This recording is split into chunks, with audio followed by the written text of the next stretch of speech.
Welcome to Politics Done Right. I am your host, Egberto Willies. This is a progressive program that will take the mystery out of politics.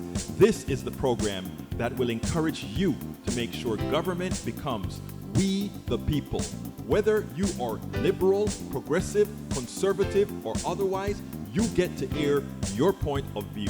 We are an independent media outlet that, unlike mainstream media beholden to corporations, we only owe allegiance to you. Remember, you can also send me a tweet at EGBERTOWILLIES. That is at Egberto Willies. Let us engage. It is Politics Done Right. I want to thank PDR Posse member Michael Rudnin for this one. I think it's important because what it does is it goes ahead and it puts to rest the idea that somehow these conservative judges on the Supreme Court can, with their sense of textualism, their sense of conservatism, their sense of reading the letter of the law out of the Constitution, whether it's valid or not. They claim that is the reasons they changed things like overturning the abortion law in the Dobbs decision, because why again? The Constitution never really gave that right. They are textualists. They are going to believe in what the Constitution said. Well, now that the Supreme Court has now that the Constitution, that 14th Amendment in the Constitution, will they honor it? Will they honor it? You know, so they said, well, maybe it doesn't apply to the president. Hogwash. When it was established in the 1800s, they had that distinct discussion. An office of the United States government. The presidency is one of those offices. Check this out. Take it on the other side. Multiple lower courts have already ruled that Trump himself did personally engage in insurrection. But a core question at issue here is for whom this insurrection clause was really intended. Which offices count? Which officers count? Was it intended for presidents and presidential candidates, or are they somehow exempted? Now, the Colorado Supreme Court, state Supreme Court, goes a long way towards resolving what the authors of this amendment were thinking about when they wrote this, whether they specifically intended this amendment, this Section 3 of this amendment, as a guardrail against presidents and potential presidents who engaged in insurrection. The state Supreme Court did some very, very deep research to make the case that, yes, this sure does apply to presidents and presidential candidates. And to that end, among the best and deepest cuts cited in this ruling is this one. It is a conversation between two senators in the year 1866 as they were literally writing the 14th Amendment. Senator Reverdy Johnson worried that the final version of Section 3 did not include the office of the presidency.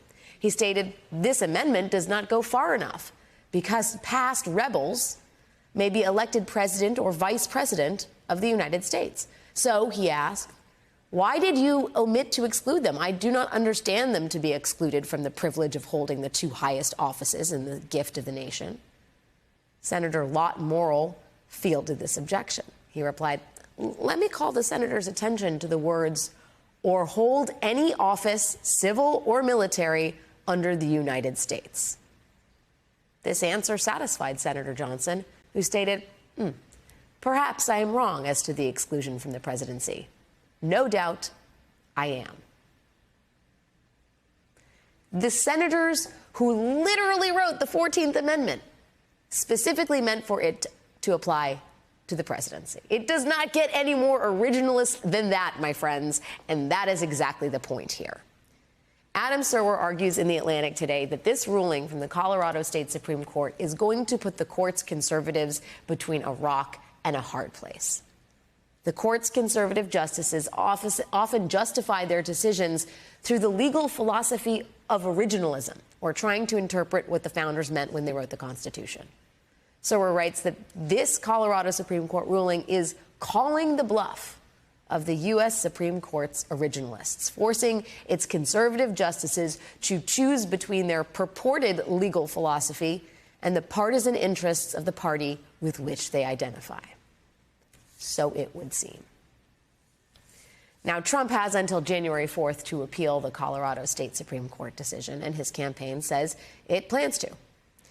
And when that happens, it will put the issue on hold until the Supreme Court makes its decision, meaning Trump will likely be on the Colorado Republican primary ballot, but whether he appears on the general election ballot in Colorado and potentially in any other states that could follow Colorado's lead, all of that will rest once again in the hands of the Supreme Court. It's clear, folks. It is clear. From a constitutional point of view, Donald Trump must be removed from the possibility of ever being president of the United States again. Folks may say some people will get upset. That may be the truth. But did we get upset when Donald Trump won with less than a popular vote? Yes, we did. But we didn't go ahead and destroy the nation. We followed the Constitution. Did we get upset when Al Gore lost to Bush with the Electoral College, even as he won the popular vote? Yes, we were upset. But again, we followed the Constitution, and we should this time again. Recently, I appeared on WAOK in Atlanta on the Gwendolyn Stokes On Point show. I want you guys to listen to this exchange that we had with not only her, but with her audience on the Israeli conflict and a few other things. Check this out. We'll take it on the other side. The Israeli government is trying to move forward in terms of, as they would say, trying to protect their land and protect their people. So as this continues to just kind of increase over the last time, there's also video and footage that's showing a lot of the Gaza hospitals that are being bulldozed actually by Israeli officials there. And of course, as they're checking into it, they're driving and running all of the residents there in the Gaza Strip out. And of course, when they look at a lot of the hospitals, when they look at a lot of the things that have been destroyed, they're saying this conflict really is not going to go away because it is intensified. I mean, we're seeing, the red bulldozers crashing into tents, bystanders, are screaming, and it's just ongoing, that fight and that conflict there in the Middle East. How do you describe this, Egberto, as a crisis? Well, how would you describe it? That's okay. Yeah, can you hear me? Let me just let me just say first of all, you just mentioned something very important. You mentioned a whole set of tunnels that's been driven 60 feet deep, all that sort of thing you just mentioned. You're a very smart woman.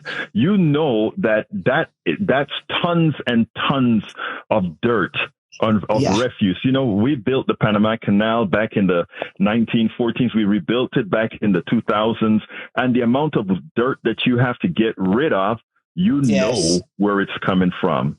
Mm-hmm. How can Israel, the country that has all these drones, all these things that keep Gaza and the West Bank under surveillance all of the times, how can these tunnels not have been known about? They knew about this. They knew about all these things that were happening. The thing about it is, what Israel needed is causation to annihilate Gaza and subsequently the West Bank.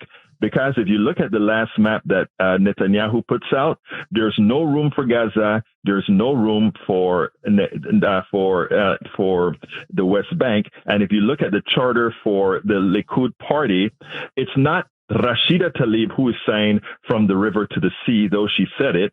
It is their platform, written in their platform, that Israel existence is from the river, meaning the Jordan River, to the sea, the Mediterranean. So we have to be honest in America if we want to really look, I have Jewish relatives, Jewish friends, everything, and most of us are on the same par. What Netanyahu is doing along with Biden is absolutely wrong. What Netanyahu is doing in Gaza is genocide.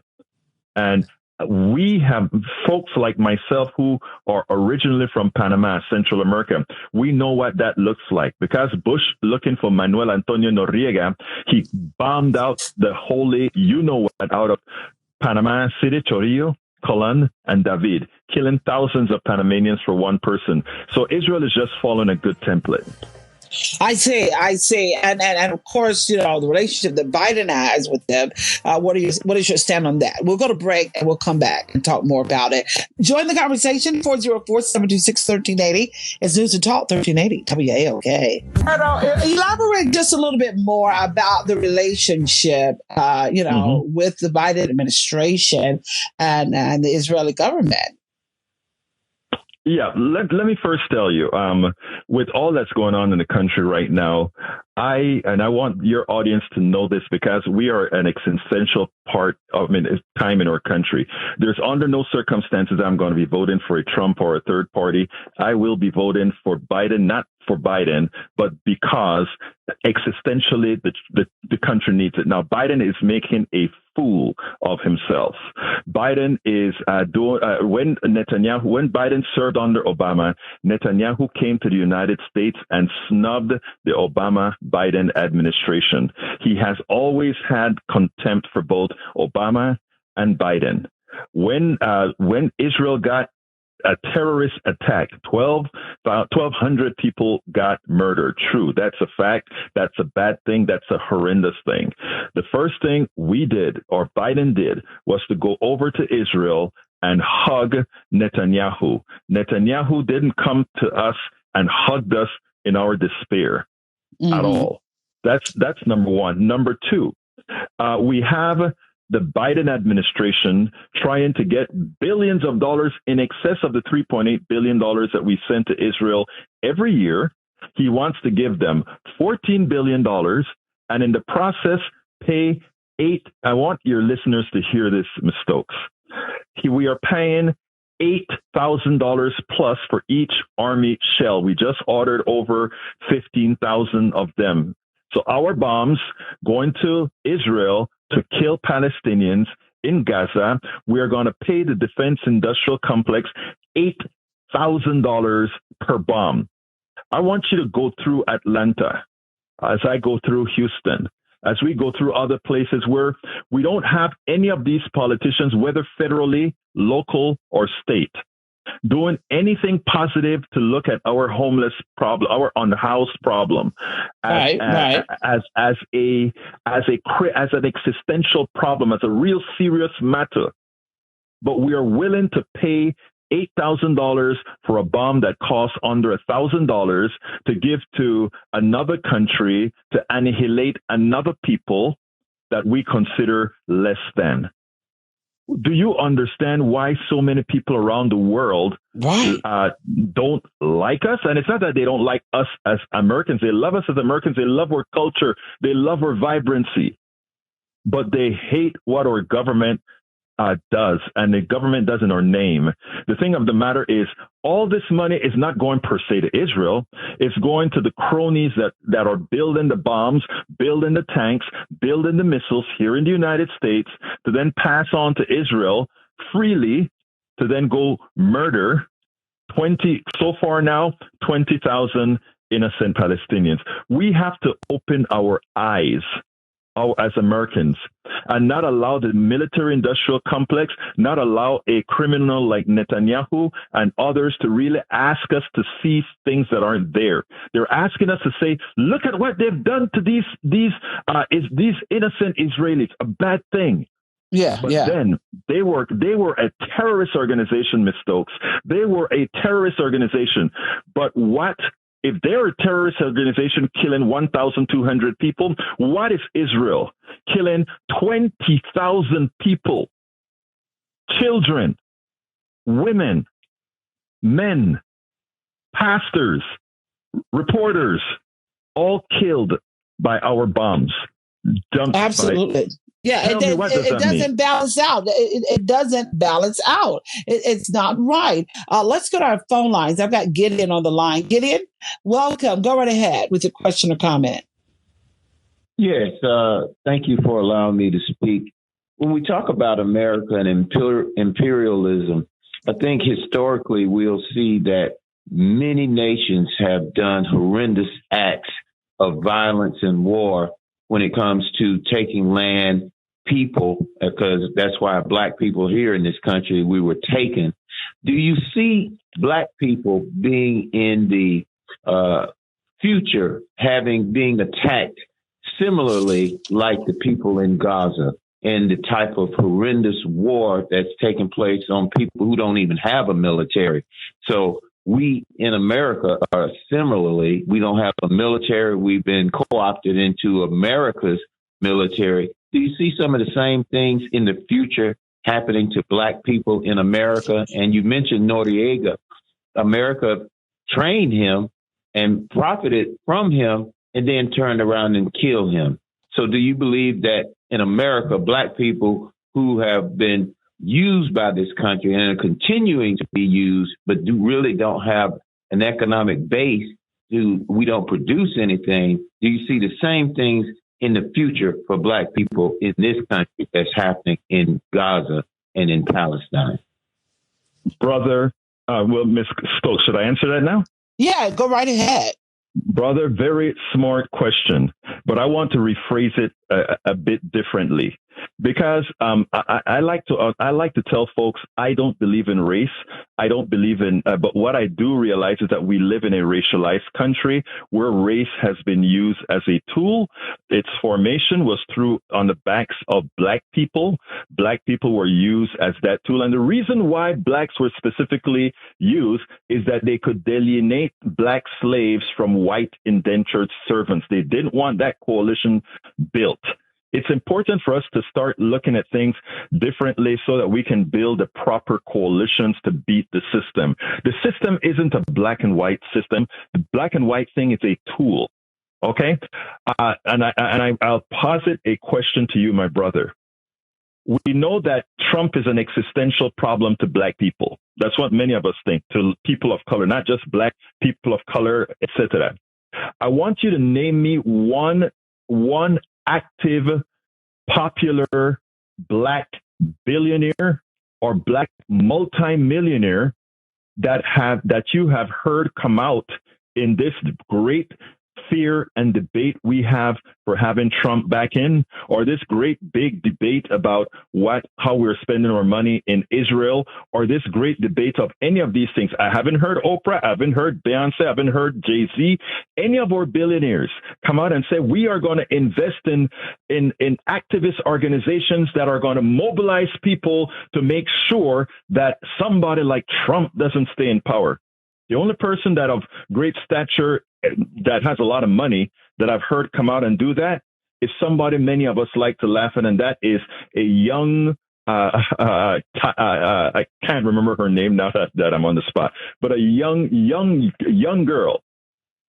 But so when we look at the black-white issue and what they're going to do for us, the coalition that I try to build right now is telling folks we're all slaves now, baby. Some just don't realize they are yet. But we're all slaves now to the system that you talk about, brother. That imperialist system that you talk about, that capitalist system that you talk about, we're all its slaves, just different levels of gradation. And when we start analyzing things in such a manner that we don't look at it from the black and white thing, creates friction. It makes you hate your white brother. It makes your white brother hate you. And while we are hating on each other, the billionaires of every race are ripping us all off. And that is a strategic kind of thinking that we have to change to. Mm-hmm. I guess that's why it's a lot of talk about changing the mindset. Kenny, thanks for holding. Go right ahead. Our guest is on the line. Kenny. Hello. How you doing? Hi. All right. I'm going to be quick. What Israel is doing is not self-defense. Now, self-defense has a limit. In America, the Ku Klux Klan is a white Christian terrorist group, and they kill and terrorize black people for 100 years. It would have been wrong to blame all white people for the actions of the Klan, but if you look at the Israel and the U.S. government, they're trying to blame all Palestinians for the actions of Hamas. Now, when you bombing hospitals, schools, and homes, that's not self-defense. When you cut off electricity and gas and you force 1 million people into homelessness, that's not self-defense. Now, I would never vote for Hitler, and I would never vote for Stalin. Joe Biden is helping Israel commit genocide. Now, why would I vote for? I'm not going to vote for Biden or Trump. Now, I can't vote for a man that's committing genocide. We all see this now. I know Joe Biden is committing genocide. I know he's helping Israel bomb schools and hospitals, but I'm going to vote for him anyway. I can't do that. My morality don't let me vote for people that commit genocide. May I answer that, sir? Yes, sir. Okay, and let me put it this way: you are not voting for Biden. When we have to stop thinking that we're voting for a person, we're voting for our interest, and our interest, while not to kill Palestinians, our interest, however, is to ensure that somebody that gets in power is not going to hurt you, your brother, your mother, your sister, or anybody else. So my thing is, when I'm voting for Biden, I'm not voting for Biden. I'm voting my interest. And I will do whatever it takes thereafter to curb what Biden is doing in Israel. But I know I know which side I have the ability to bend. And I know one thing is if I get one particular side over, if you watch the way Trump have people walking lockstep and fearful of him. You see, I'm from Panama. I understand the concept of what the judges had just said he couldn't be in Colorado and what's happening to them.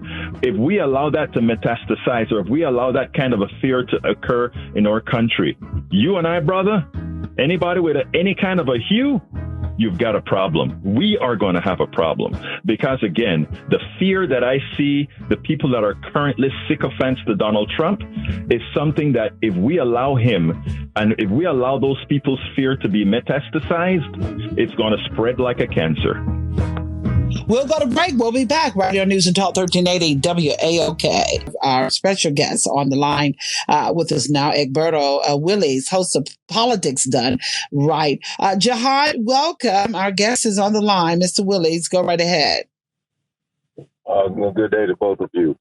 Good day. Hi, my friend.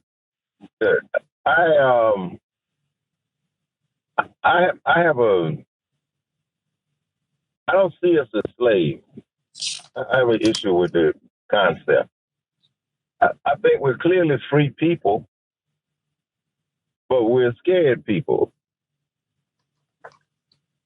I mean, I think that the people are afraid to lose. Some people, not all. Some people are afraid to lose economically, educationally, friendship-wise, support. I think that's the issue. That's the language that I would use to figure out how to get people to understand that their values, their initial values, are greater than the loss of some material or some position. Because clearly these people dominate by fear. They dominate by fear. You know what I mean? What they're doing now to the president of Harvard is they put their machine in place right away to research every aspect of her history to find out something that they could use to counter her. And I think that what we don't understand, or what we clearly don't want to understand, is that these people will go to every extent for their position, even kill. So if we are not in a position or choose not to fight fire with fire to whatever extent we have to, then we'll remain under these people in their domination. And history has shown that. This isn't the first time European people have stole people and stole a land, mass murdered people and mass murdered land. This is not the first time. And for us not to point that out for fear of losing friendship among some white people or losing their support because we want to tell the truth of history, then that's the risk that we have to take. We dominate them population-wide, worldwide. The problem is they've established this degree of fear in millions of us.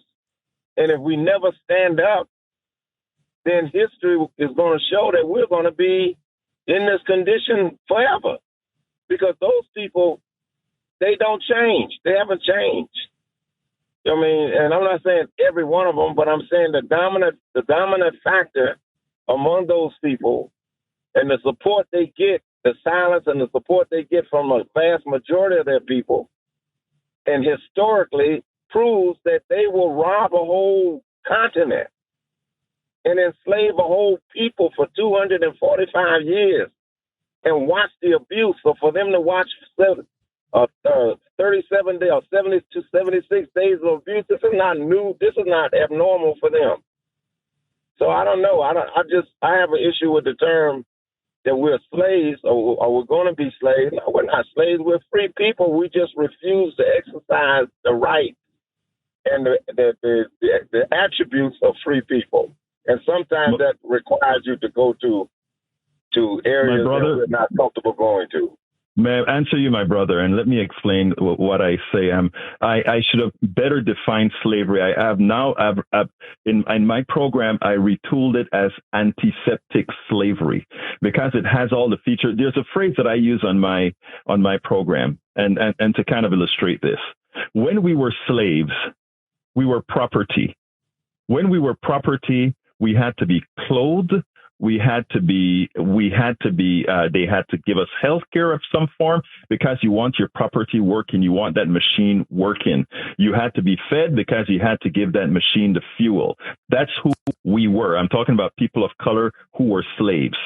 But something more efficient came within the capitalist structure, and that was called the employee. We tell you where to work. We tell you what to do. I'm not talking to management class here. We tell you what to do, what to work, what to wear. We don't even have to invest in your health care. We don't have to invest in anything about you because at this point we have made you into a widget. You are now expendable. It's antiseptic slavery. What that means, it looks beautiful. You mentioned in the narrative that you just gave, you said we are dominated because we are afraid to make a move. We're dominated. That is what the slave is, something that's dominated. Now, you can have the rebellion. The slaves can have the rebellion to get their freedom. I'd like to also take issue with the black-white thing, right? I understand how the concept works, that they really try to make it a black-white issue, a other color issue, which in the aggregate, it looks that way. The reason earlier I brought up about our black powerhouses being quiet on the issue is that they have been assimilated into the system, the power structure of the system that dominates.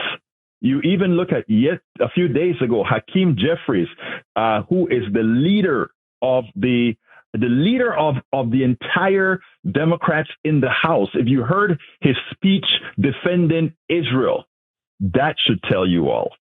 And that's what I'm talking about. That what I'm basically saying is that first of all, we're Africans or people, black people that became slaves. And I think that mindset needs to be put there. That gives us the strength to fight. I think when you describe the economic system of America, where if I go to work and I'm a slave, I'm not a slave if I go to work.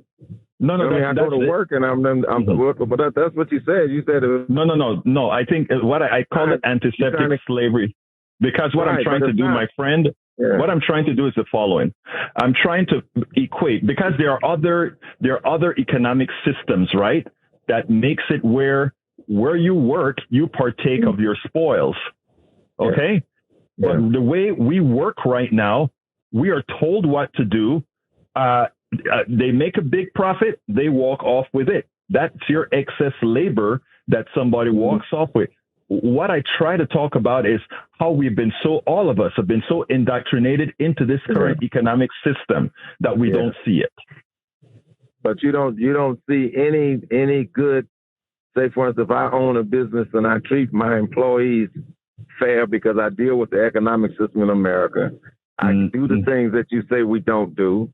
The idea that the boss tells you what to do, that's not abnormal. That should be, it's his company. The company needs to be run a certain way, as long as he's not telling you anything to dehumanize yourself or hurt yourself. I'm just having a problem with the concepts, because I get it. We also feed a mindset among our people that there's something against working. You know what I mean? No, sir. Not at all. And what you just named, you're a good employer. You treat your person right. Not everybody wants to be an employer. Some people want to, not everybody. So no, I am with you. I'm with the sole proprietors. I'm with my problem is with the corporate structure, that people who makes money on your labor. The corporate structure says, I have a company divided into stocks and these other pieces. Somebody goes ahead and sell these stocks who have nothing to do with the creation of the labor, and they profit from it. I'm pretty sure if we had more time to have an extensive discussion, we would be on the same page. Oh, well, thank you. I don't want to take up any more time. Thank you, Wanda. All right, thank you. Thank you, John. We'll go to break. We'll be back right here on News and Talk 1380 WAOK. News and Talk 1380 WAOK. She's your sister, girl, and friend. On point with Wanda Stokes. Live well, win well. On News and Talk 1380 WAOK. Welcome to On Point with Wanda Stokes. Do you have a question or comment for our guests? Yes. I would like to say with the whole thing with this genocide of the Palestinian men, women, children, doctors, and the torture and the killings and the discrimination and the humiliation that they go through caused by Israel and the United States. I'm not going to vote for Biden or anybody connected to Biden, and I'm definitely not going to vote for Trump. But the thing about it is the Zionist machine controls both political parties, Democrats and Republicans, from its inception, basically. And the thing, like you mentioned from Panama, during the like you mentioned, you're from Panama, and if you noticed during the Panamanian War with Noriega, America was testing new weapons in Panama, and they would drop it on the Afro-Panamanian people. It wasn't the white ones; it was the black ones. It was the black areas. It was the poor areas. And also with the whole Israeli state or illegal occupation, America destabilized all of the Latin American countries, and where America kind of held back, it led to Israeli assassins and contractors go in and kill and assassinate people throughout Latin America with Allende in Chile and a lot of other countries. Israel is responsible for the destabilization, along with American help to destabilize the Contras and the Sandinistas and all that. So the thing about it is this thing goes much deeper. And even when the so-called Holocaust, those same Jews out of Europe, they did weapons funneling through Panama to go ahead and create the Nakba, which is the catastrophe that they did to kill the Palestinians in 1948 to start Israel. First of all, let me just tell John, you have a very informed audience. I mean, I just want to say that yes, you found out that. I mean that you could tell me in Panama where they bombed and that they actually tested out. Actually, it was a stealth bomber, the stealth fighter that they tested in Panama at the Quince Pisos in Colón. So I am just blown away by what you just said. I have a tiny disagreement. The Holocaust is real. Jews have been persecuted age over age, but not because one particular group was persecuted means that that gives them free base to go persecute some other group. And likewise, if we follow the tenet of Israel that says God gave us Israel, the natives in America could say God gave us this land, America go home. So so there are a lot of different things that we have to look at from a practical standpoint, man. But I am blown away that you follow the Allende and all that kind of stuff that I thought only political fiends did. Now, when it comes to the vote, however, my brother, the one thing that I say is when I vote, I am not voting the person. I am voting my best interest. And if somebody says I am, and I say this to you respectfully, sir, if you say you're not voting for Biden and you're not voting for Trump, and many others adopt that method, and let's say they vote for Kennedy or they vote for one of the other third parties, which gives the standard 40% that Trump will always get because of that sect of the country that is really, I'm not going to say what they really are, but that sect of the country. In effect, you are electing Donald Trump. So when I say I vote my interest, I'm not voting Biden because I like Biden. I'm voting Biden because it is my interest based on all the dominoes that would fall dependent on who become the president of the United States. In other words, it's not an emotional vote. It is an actual vote based on what's in our best interest. And I say that respectfully. I understand what you're saying, but the problem is, sir, the Zionists control both parts of I agree. The political parties in America.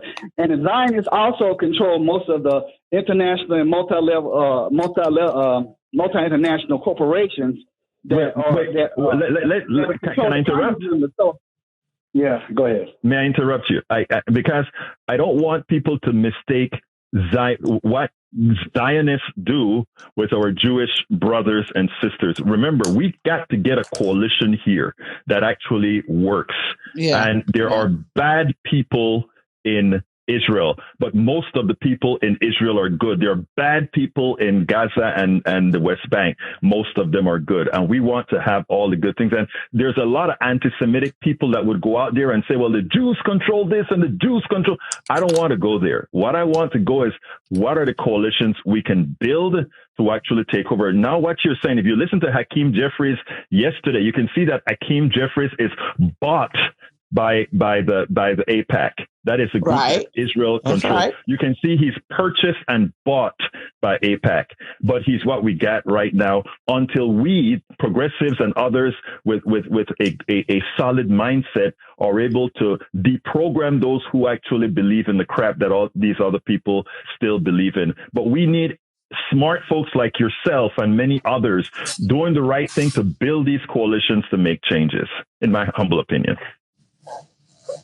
Thanks a lot. Stay healthy, stay connected, stay on point. Egberto, what do you say about the Palestinians in terms of, their role? Do you see any wrong on that side? Yeah, look, let me ask you this, Miss Stokes. If you were on a piece of land and decade after decade, you have been pushed out of it violently. Your home have been blown up, et cetera, et cetera. It's going to create a culture of war because you are going to want revenge for the dead. Those 20,000 dead people in Palestine, some of them are going to want revenge. They will never forget that bomb that killed their parents, their mothers, their daughters. And so years down the road, then we may even see this resurface again. Of course it will. Of course. Absolutely. And that is normal behavior. Now, what we need to create structures that say we don't need the tit for tat. In other words, suppose that South African black folks decided to go tit for tat. Normally, it doesn't work like that. Most people are willing to say all the bad things that's been done in your name, all the bad things that's been done in my name. We have to put a stop on it and stop talking about gradation of pain and move forward. And that is what we have to work towards. What Netanyahu and Biden are doing is a far cry from what we could achieve if we use the 1,200 dead Israelis as a catalyst to get something started, as opposed to destroying the entire Gaza Strip. It would have been much better for humanity than what's occurring right now. I agree. Thank you so much for sharing with us and giving us your insight. How can people follow you and stay connected to you as well on social media? Absolutely. Please go to politicsdoneright.com and you can find everything that you can about our what we do, the programs that we have at politicsdoneright.com. If you want to watch us live, politicsdoneright.tv. But politicsdoneright.com is where you would start from. And I appreciate you giving me the option to be here on your program. Yeah, glad to have you. Thank you. We'll have you back. We appreciate you. So let me first explain a few things about Medicare. Medicare didn't come into be because government wanted to handle the payment of your healthcare, even though my philosophy is healthcare belongs with the government. My philosophy, I'll just say it straight out, is that healthcare belongs with government. And here's why I believe it. Government is not some crazy entity. Government is we, the people. Now, when you go buy a pizza, if you don't like what Pizza Hut is selling, you can go to Papa John's. You can go, or you can say, I don't like any of these pizzas. I'm just not going to buy the pizza. I'm going to go ahead and buy me a sandwich. And if the sandwich prices are too high, you'll just go ahead and say, I'll buy me a loaf of bread. I'll buy me some Vienna sausage and some cheese, and I'll make me a Vienna cheese sausage sandwich. I have those choices. These are choices that I can make. Those things belong in the private sector, where I can get a whole ton of different types of pizzas, where I can get a whole ton of different types of sandwiches. That belongs in the private sector. I want a car. Do I want an electric car? Do I want a car that's red, pink, blue? That belongs in the private sector. However, if I'm driving down the road and get into an accident and I break my leg and I break my neck, that does not belong in the private sector. Several reasons. Because at that point in time, I don't have a choice. I have to get health care for my neck. I've got to get health care for my arm. So therefore, whoever is going to provide that service can charge me whatever the hell they want to charge me, because I am in a state where I'm at a must, right? And not only that, most of the technology used in healthcare, I repeat, most of the technology used in healthcare was designed and provided to you by research dollars you as a taxpayer already paid for. I know you see all the ads that tell you the reason why we have healthcare or private healthcare and why it's so high is because research. We have to research and we have to test drugs. Most of that is a lie, a provable lie. Most of these companies, their largest budget is in advertising, is in marketing, is in bonuses. A little bit of that money goes to research and development. Most of the research and development monies generally comes from you, the government, you, your taxpayer dollars. There's not a question about this. There's all a fidgety math that they like to use, but ultimately, we the people, government, pays for that drug that Moderna is making a lot of money on for COVID. You know who paid for most of the research on that drug? You did. Your RNA technology did appear out of magic 1 year after COVID was instantiated by some great company who created this drug. That's not how it happened. Moderna had our mRNA technology that was funded by the government for decades, and COVID was a great test case to put it into action. Okay? And the testing of all of that for it and COVID is what occurred at lightning speed. The technology proper did not come at lightning speed. It was developed over decades and decades of research dollars that you paid for. Okay. We're talking about Medicare Advantage, but I need to give some background. Okay. Now, why do I say healthcare belongs with the government? Again, it's because at that point, you don't have choices. And likewise, we already paid for much of this. Now, but we allowed private insurance. The politicians were bribed, all of that. We allowed private insurance to take care of these issues. Good. Private insurance meant what? It meant that I am going to take a chance on you paying me a certain amount of money every month, and I'm going to make the bet that you won't get sick, or enough of you that are paying me a bunch of money every month won't get sick enough that I have to spend all the money that you pay me in premiums into getting you healthy again. That's what insurance is. It's a company making a bet and you making a bet. You are betting that you are going to get sick, and that insurance company is going to pay more than you are paying that insurance company. And that insurance company is making a bet that they are going to pay less for your health care than what you're paying in premium. And in the aggregate, that is exactly what happens. They have actuarial tables that say, if I have 1,000 people, about 100 of them are going to get sick. And that the cost of that 100 is going to be X amount of dollars. I charge more in premium for collecting that X amount of dollars, and all of the whatever I don't pay out to get you healthy goes into the pockets of the shareholders of the private insurance company and into bonuses for the executives. That's the private insurance model. But there's a funny thing about health.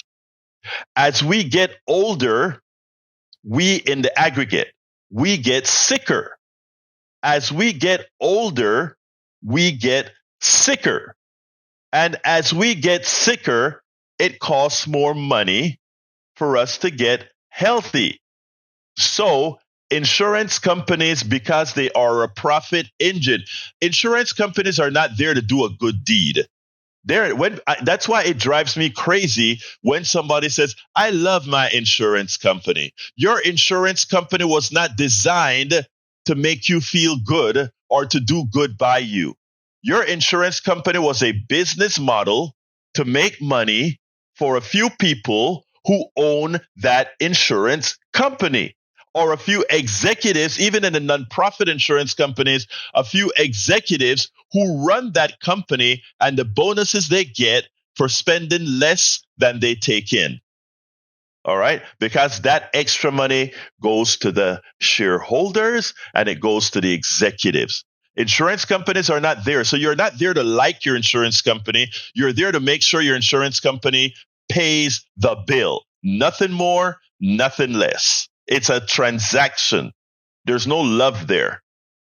But insurance companies, decades ago, they realized we can't make money on old people. So we don't insure old people. Or if we insure old people, we charge them an arm and a leg. Now steps in the government. We the people. We the people says, now, since the private insurance company won't take care of our old people, the government is always left with the things that are expensive. The government is always left with the things that the private sector doesn't want to do or doesn't find profitable or they can't make a good dollar on. So Medicare came into existence.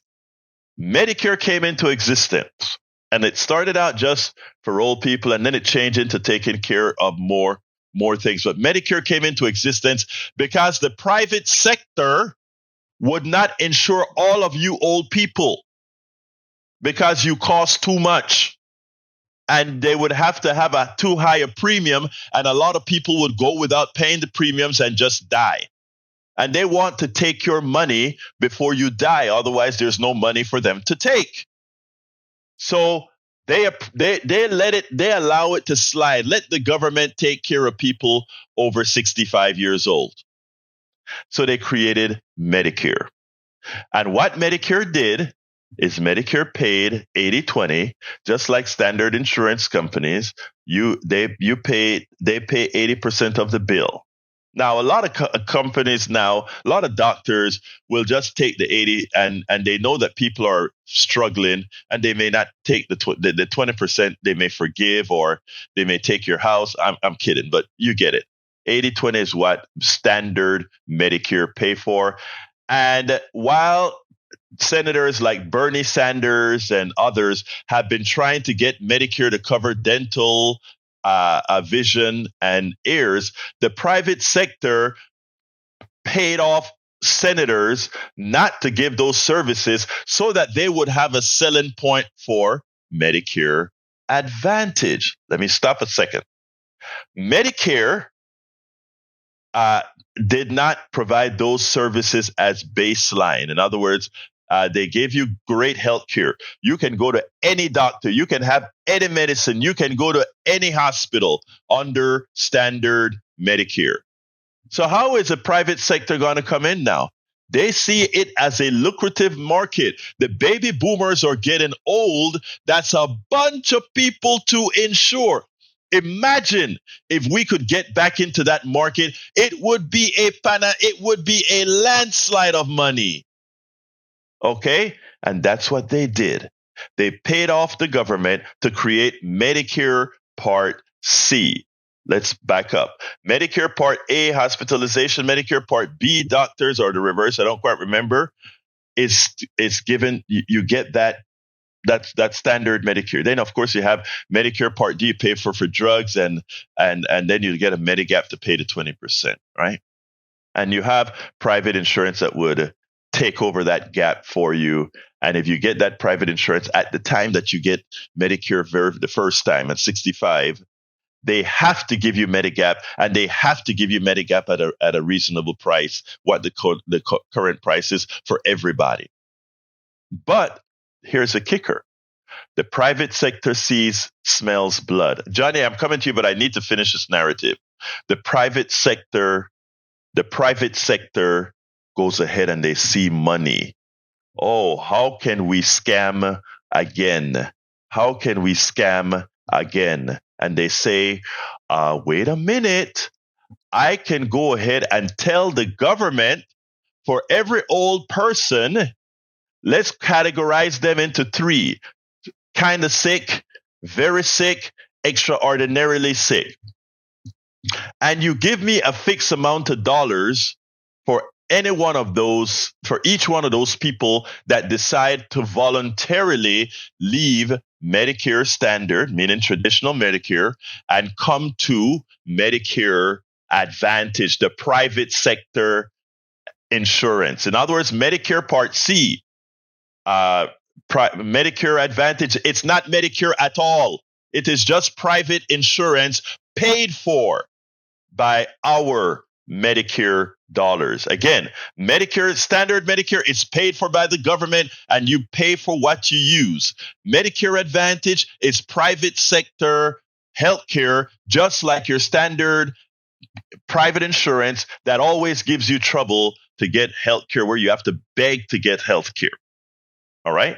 So they created Medicare Advantage, Medicare Part C. And they charge the government a fixed amount of money for a whole pool of people. So everybody that signed up for Humana, everybody that signed up for Cigna, everybody that under their Medicare Advantage plan, the government is giving them X amount of dollars for each person. That's why you see between now and December 7th, commercials and ads everywhere on TV. They're spending billions of dollars on trying to get you. That shows you how lucrative it is. Billions of dollars to try to get you to leave traditional Medicare to go into private sector healthcare instead, so that for each person that they get, they bill the government either you being sick, very sick, or very, very, very sick. And what they try to do is classify you as very, very sick to the government so that they get more money for you. At the same time, they give you the treatment of being somebody not very sick. That's how they make their money. And how do they advertise to you? They go on TV and ad nauseum, they fool you. They first make you believe that Medicare Advantage is Medicare. It is not. That you have all kind of great features with Medicare. It may seem like that at the beginning. Think about this. To get you in there, even buying you groceries, they're giving you club memberships. They'll give you a stipend to get some groceries. That's not what you want healthcare for. Healthcare is not to get you groceries. Healthcare is just that, healthcare. And because they stopped the government from giving you vision, ears, and dental, they also put that together, but they don't tell you that there's a very small limit to your dental. After a while, you can't spend over a certain amount. Have you been to a dentist lately? And then they also do the same for your ears. I mean, it is a racket. It's a scam. Now, there are people who love it because they don't have co-pays. The guy, one of my good friends who call and says, I love my Medicare. I don't have co-pays. He's doing fine. But here's my brother. He eats very, very healthy. He's thin. He's in great shape. He's older. Of course, he doesn't need a lot of coverage. So to him, the little coverage that they give him is great because, again, he stays here in Houston. That's how it is, right? So it works for him because standard Medicare or Medicare Advantage would work for him, right? But for most people, and when I say most people, that's what I mean. Most people are so programmed that if the insurance company tells me I need this, then I get it. If they tell me I just don't need it, I do without. If my doctor thinks I need a particular service and the insurance company doesn't think so, I'm doomed. I do without. Medicare Advantage then comes, and again, they control what doctor you can see, what medicine you can get, how often you can get it. All these things are controlled by them. People always say, I don't want government controlling what I do. The ironic thing is that under standard traditional Medicare, the government controls nothing. Your doctor does. Under Medicare Advantage, some private exec, and now they're using AI to kind of deny you coverage. That's what they're using now. AI to deny you coverage based on stats and all these kinds of things. So that is the reason why, to the listener, why I promise you that Medicare Advantage is a scam. If you like it now, wait a few months or wait a few years. Wait till you get an illness worth true insurance, and you'll see what we're talking about when we talk about the fraud that is Medicare Advantage. And remember this, all frauds have honey. All frauds have honey. We have to find a way to entice you to come. We have to try to find a way to indoctrinate you. It is imperative that we do that, or else we don't get you. But for every one of you that we get, some salesmen get a bunch of money. The salesperson that's convincing you when you go to your navigator and they tell you, well, you know, this Medicare Advantage plan for your financial situation is better. Da, da, da, da. You know, they convince you. They have a financial reason to convince you to take something that's a fraud, a scam. And you know who pays for it? And you know what it bankrupts? It bankrupts all of us, whether we are 65 or younger. Because we constantly have to pay more to pass all that money to the advertising that you see on TV every single second of the day. We have to pay all the money to those executives. We have to pay all that money to the shareholders so that they can make $1 off of you, and we, the taxpayer, subsidize these corporate fiends. It's a fraud.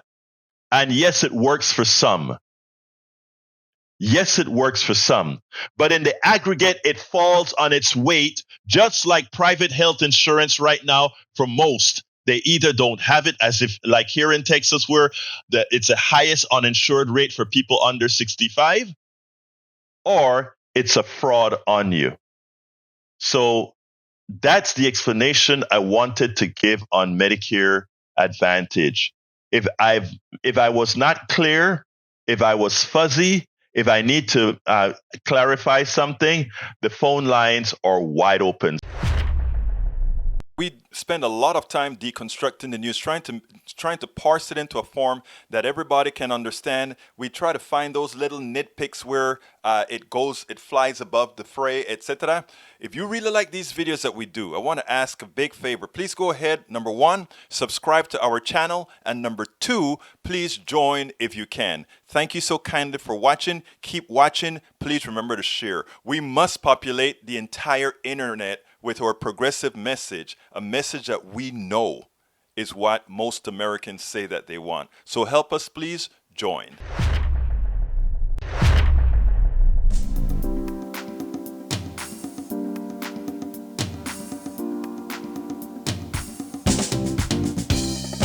Welcome to Politics Done Right.